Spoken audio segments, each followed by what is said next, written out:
JP Nadda से सत शर्मा और अशोक कौल मुलाकात करेंगे। सत शर्मा मुलाकात करने वाले क्योंकि मौजूदा समय में प्रदेश अध्यक्ष भी हैं जम्मू कश्मीर के सत शर्मा। उम्मीदवारों के नामों पर यह फाइनल चर्चा होनी है। सत शर्मा के साथ सुनील सेठी का नाम रेस में है, रविंद्र रैना और निर्मल सिंह का नाम भी रेस में है। तो ये चार बड़े नाम हैं जो लगातार रेस में बने हुए हैं और ऐसे में मंथनों का सिलसिला जारी है, जहां बीजेपी एक के बाद एक ताबड़तोड़ बैठकें कर रही है। इससे पहले जम्मू में राज्यसभा चुनावों को लेकर मंथन हुआ था, कोर ग्रुप की बैठक हुई थी, तरुण चुग की अध्यक्षता में यह बैठक हुई थी और अब दिल्ली तलब किया गया है, दिल्ली बुलाया गया है अशोक कौल और सत शर्मा को। और आपको बता दें जो नाम रेस में है वो डॉक्टर निर्मल सिंह है, जम्मू कश्मीर के पूर्व उप मुख्यमंत्री रह चुके हैं, वरिष्ठ बीजेपी नेता हैं, पार्टी के विचारक भी एक तरह से माने जाते हैं। वहीं रविंद्र रैना पूर्व प्रदेश अध्यक्ष हैं। रविंद्र रैना आक्रामक और ऊर्जावान नेता के रूप में उनकी पहचान है, अक्सर अपने भाषणों और बेबाक बयानों से वो चर्चा में रहते हैं। सुनील सेठी का नाम भी आगे चल रहा है, बीजेपी के प्रवक्ता है, वरिष्ठ अधिवक्ता हैं और जम्मू कश्मीर से जुड़े जो संवैधानिक और राजनीतिक मुद्दे हैं उन पर उनकी पकड़ मजबूत मानी जाती है। वहीं सत शर्मा की अगर बात कर ले तो उनका नाम भी रेस में आगे चल रहा है और प्रदेश अध्यक्ष है मौजूदा समय में, साथ ही साथ जम्मू पश्चिम से वो विधायक भी रह चुके हैं। संगठनात्मक मजबूती उनकी सबसे बड़ी ताकत है और ये चार ऐसे बड़े चेहरे हैं राज्यसभा में, क्योंकि बीजेपी ने ये क्लियर किया है कि कम से कम चार में से कम 3 सीटों पर तो अपने उम्मीदवार बीजेपी उतारेगी ही।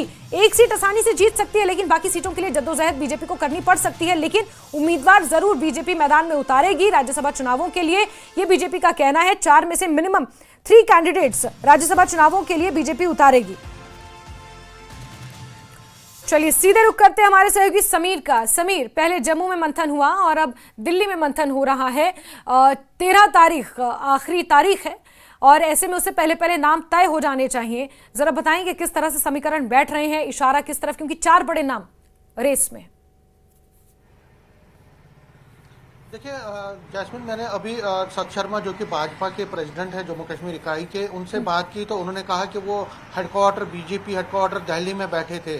जाहिर तौर पर वो और अशोक कौल कल से ही दिल्ली में हैं और आज BL संतोष जो कि जो नेशनल जनरल सेक्रेटरी है बीजेपी के ऑर्गेनाइजेशन, उनसे और जो JP नड्डा है नेशनल प्रेसिडेंट बीजेपी, उनसे मंथन होगा।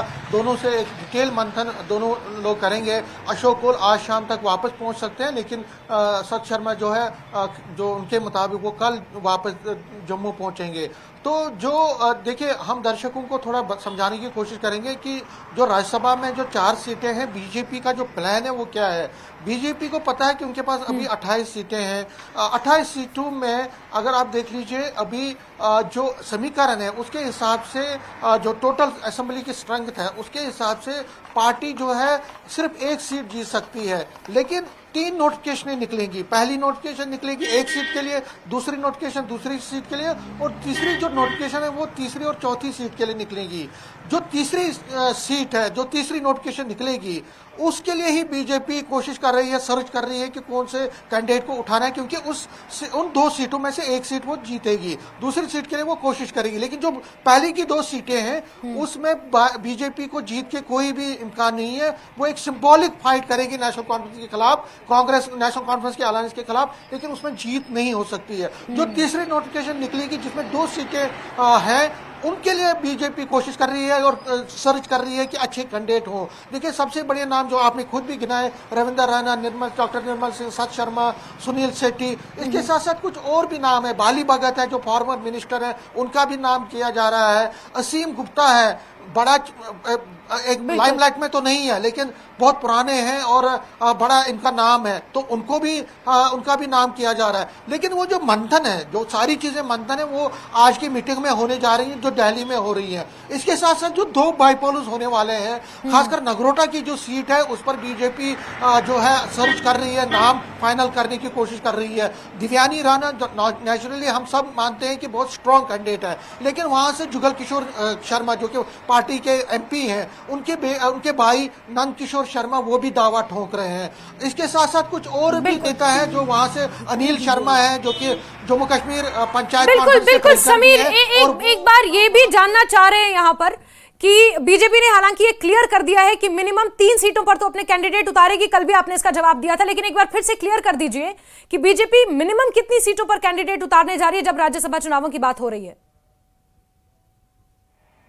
देखिए, जो पार्टी के जो नेता हैं वो ये कह रहे हैं कि देखिए हम 3 सीटों पे चुनाव लड़ेंगे। उनको पता है कि 4 में से सिर्फ एक सीट पर ही पार्टी जो है मजबूत है, लेकिन दूसरी सीट जीतने की भी कोशिश करेंगे और तीसरी सीट और चौथी सीट तो सिंबॉलिक है। तीसरी सीट वो जीतेंगे और कह रहे हैं कि 3 सीटें हम जीतेंगे। ठीक है, यानी बीजेपी 3 सीटों पर अपने कैंडिडेट उतारने जा रही है। एक सीट बीजेपी जीत सकती है, लेकिन बाकी 2 पर जो पहली और दूसरी है उस पर सिंबॉलिक बीजेपी लड़ेगी। लेकिन जब तीसरी सीट के लिए नोटिफिकेशन जारी होगा तो वहां पर बीजेपी के जीतने की संभावनाएं हैं, क्योंकि 28 विधायक हैं और अगर अन्य विधायकों को साथ ला पाती है या कुछ क्रॉस वोटिंग मान लीजिए हो जाए तो ऐसे में बीजेपी की संभावना है कि वो आसानी से तीसरी और शायद चौथी सीट भी जीत जाए। समीर, अगर चौथी सीट की हम बात करें तो जद्दोजहद चौथी सीट के लिए तो नेशनल कॉन्फ्रेंस और कांग्रेस गठबंधन को भी करनी पड़ेगी।